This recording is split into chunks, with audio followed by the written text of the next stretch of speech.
আসসালামু আলাইকুম রহমতুল্লাহ। সম্মানিত দিন প্রিয় মুসলিম তৌহিদি ভাই ও বোনেরা, গুরুত্বপূর্ণ একটি বিষয় নিয়ে আলোচনার জন্য বসেছি।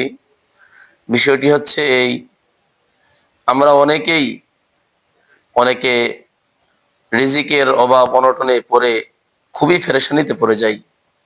অনেকে এমন আছে যাদের সন্তানগুলো বাহিরের লাইন দিয়েছি কিন্তু হচ্ছে না, অথবা সন্তানদের বিভিন্ন চাকরি নকরির জন্য অ্যাপ্লাই করে রেখেছেন কিন্তু হচ্ছে না, অথবা ছেলে মেয়েদের ভালো কোনো পজিশন মতো ভালো কোনো কিছু হচ্ছে না। বিভিন্ন টেনশনে আপনারা ভুগছেন। অনেকেই অনেক ধরনের সমস্যা নিয়ে আছেন, যে সমস্যাগুলো কিভাবে সমাধান হবে এই ধরনের বিভিন্ন বিষয় নিয়ে অনেকেই খুব ভোগান্তিতেও আছেন। অনেকে এমনও আছেন যে রিজিকের অভাব অনটন দূরই হইতেছে না। একের পর এক শুধু কেবল একের পর এক বিভিন্ন রকমের ঝামেলা আর বিভিন্ন রকমের সমস্যা, বিভিন্ন রকমের বিপদ আপদ লেগেই থাকে আপনাদের। এমন অনেকে আছেন, কিন্তু পরিশেষে আপনারা অনেকেই চান যে এটার একটা সুষ্ঠু সমাধান কিভাবে হয়, কিভাবে আপনাদের প্রয়োজন মাফিক যা যা প্রয়োজন তা কেমনি এই প্রয়োজনগুলো কিভাবে মিটানো যায়, কিভাবে রিজিকের অভাব অনটন গুলো দূর হয়। অনেকে আছেন টাকা পয়সার অনেক অভাব অনটনে আছেন। অনেকে আছেন ঘরের মধ্যে একান্ত জরুরত বশত যা যা দরকার তা হচ্ছে না। অনেকে আছেন এমন বছরকে বছর কামাই রুজি করতেছেন, কিন্তু আপনি কিছু রেখে যে আপনি পর্দায়ীভাবে একটা বাড়ি করবেন তাও পারতেছেন না। আপনি দেরি করবেন না, ইনশাআল্লাহ এমন একটা আমল আজকে আপনাদের সম্মুখে আমি নিয়ে আসছি। এই আমলটা যদি করতে পারেন ইনশাআল্লাহ, আল্লাহ চাহিত অচিরেই আল্লাহ আপনাদেরকে আপনাদের মনের চাহিদা অনুযায়ী ইনশাআল্লাহ দুনিয়া বিলাইনে আপনি যা চাইবেন, দুনিয়া যেটা জায়েজ পন্থায় আছে আল্লাহ তাআলা ব্যবস্থা করে দিবেন ইনশাআল্লাহ। বিশেষ করে টাকা পয়সা ধন দৌলত ইত্যাদি এগুলার ক্ষেত্রে এটা এমন এক আমল, এই আমলটা যদি আপনি করতে পারেন তাহলে আল্লাহ আপনাকে একটা গুপ্ত ধন দান করবে।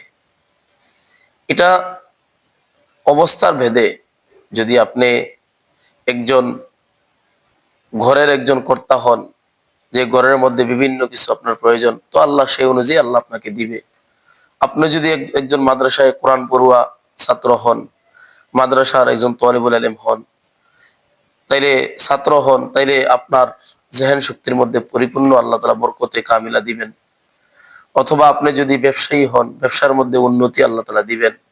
আপনি যদি অন্যত্র কৃষি কাজ করেন, আল্লাহ এর মধ্যে বরকত দিবেন। অথবা আপনি ঘরে আছেন, এমনি থাকতেছেন, কামাই রুজি হচ্ছে না, ভালো কোনো চাকরি হইতেছে না, চাকরির ব্যবস্থা হবে ইনশাআল্লাহ। এই আমলটা করলে, যাদের বাহিরে লাইন দিছেন, লাইন ঠিক মতো হচ্ছে না, তারা এই আমলটা করেন ইনশাআল্লাহ, অচিরেই আল্লাহ তাআলা বাহিরের ভালো ব্যবস্থা আল্লাহ আপনার জন্য করে দিবে ইনশাআল্লাহ। তবে এই আমলটা করতে গেলে একটু কষ্ট করতে হবে, কারণ আপনি যত দামি জিনিস পাইতে যাবেন, সেই দামি জিনিস পেতে হলে আপনাকে অবশ্যই কষ্ট স্বীকার করতেই হবে। আর এই দামি জিনিসটা পেতে গেলে যে সময়টা লাগবে, সেই সময়টাও খুবই গুরুত্বপূর্ণ একটা সময়। সেই সময়টা হচ্ছে ফজরের নামাজের যেই সুন্নত আমরা পড়ি, ফজরের নামাজের 2 রাকাত সুন্নত পড়ার পরে ফরজ পড়ার আগে এই মধ্যবর্তী সময়ে আপনি এই আমলটা করতে হবে। আমলটা হচ্ছে যে আপনি আজকে ইনশাআল্লাহ এই আমলটা আপনাদেরকে আমি বলে দিব। আশা করি ইনশাআল্লাহ আপনারা এই আমলটা যদি আজকে থেকে শুরু করেন, ইনশাআল্লাহ অচিরেই অল্প দিনের মধ্যে ইনশাআল্লাহ আপনারা একেবারে ভালো একটা কিছু আল্লাহর রহমতে পাবেন ইনশাআল্লাহ। ভালো একটা গুপ্তধন পাবেন আল্লাহর পক্ষ থেকে দেওয়া।